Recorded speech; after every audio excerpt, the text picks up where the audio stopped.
Bantu tekan subscribe ya guys. Halo guys, jumpa lagi di channel ini guys. Kali ini kita akan membahas tentang oknum guys.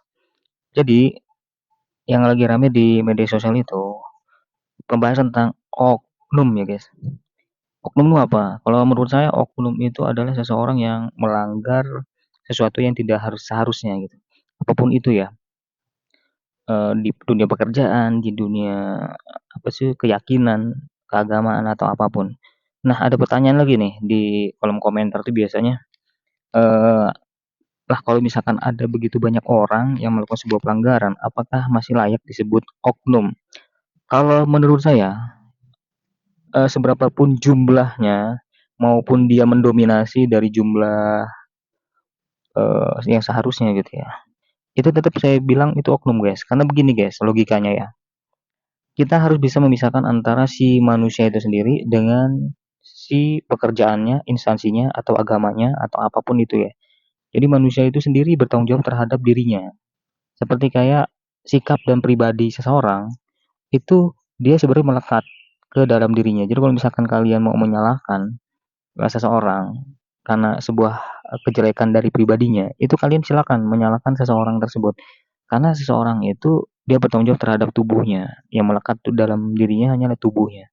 Tapi kalau misalkan kayak seperti instansi, kayak misalkan agama ya guys, ini seperti kayak gini guys, sebuah pangkat yang kita tempel di dalam diri kita. Pangkat itu bisa kita lepas kapan aja. Mau instansi, mau dia kepemilikan harta atau apapun, itu bisa dilepas kapan aja.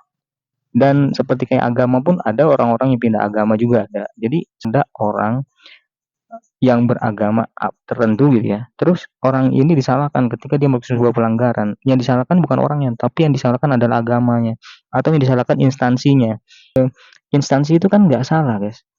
Sebuah instansi, komunitas atau agama itu awal-awal dihadirkan di dunia ini, itu semuanya tujuannya positif, lurus. Jadi ketika dia dibentuk atau dilahirkan, instansi itu pasti tujuannya positif. Misalkan contoh instansi eh, penambangan atau apa, itu tujuannya adalah untuk memakmurkan rakyat gitu.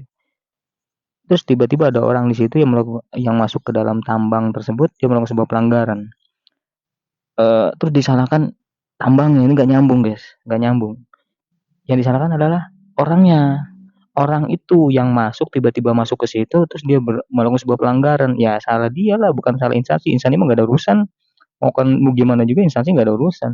Karena instansi itu hanya sebatas apa ya, sesuatu tempat wadah tempat orang-orang ini melakukan sebuah aktivitas. Jadi kayak orang-orang yang menyalahkan agamanya ketika orang itu melakukan sebuah pelanggaran, ih agamanya gini gini gini gini. Kata saya itu nggak nyambung. Orang agama, semua agama ngajarin kebaikan, kebenaran dan kelurusan ya. Kalau misalkan ada orang yang menyalahkan itu ya, itu belum bisa memisahkan antara si manusianya dengan eh, perihal dari manusia itu sendiri, yang di luar dari manusia itu sendiri. Jadi kuncinya adalah kalian harus bisa memisahkan antara si manusia itu sendiri dengan jabatannya, dengan instansinya, dengan apapun yang dimiliki sama orang tersebut. Jadi kalau misalkan dia berbuat sebuah kesalahan, dia tetap disebut oknum. Nah, begitu guys. Semoga bermanfaat guys.